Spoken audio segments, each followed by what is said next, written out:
Bonjour, Bonjour. c'est bien vous l'éditeur du livre de Nicolas Sarkozy, Le journal d'un prisonnier? Oui, c'est moi. Vous ne trouvez pas que c'est un peu court, 20 jours pour écrire un livre? Alors, c'est une critique que beaucoup de gens nous ont donnée, mais moi je vous arrête tout de suite.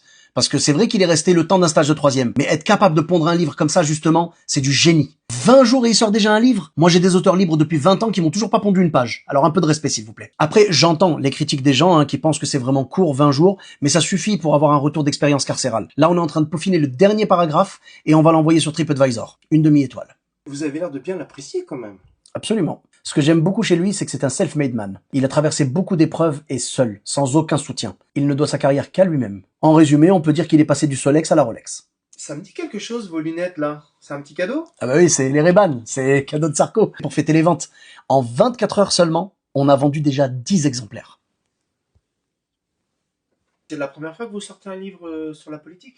Or non, on a déjà sorti le best-seller de Valls, Barcelone mi amor, et j'espère qu'on aura le même succès avec ce livre. Mais sinon, Monsieur Sarkozy a beaucoup participé à l'écriture et il vous a donné assez de matière quand Bien même. sûr, bien sûr. Bah, à un moment, il voulait qu'il y ait un chapitre un peu plus introspectif. Je lui ai demandé de m'envoyer son casier judiciaire, c'était plus simple. Ça devait être dur pour lui là-bas, non? Il n'avait aucun soutien.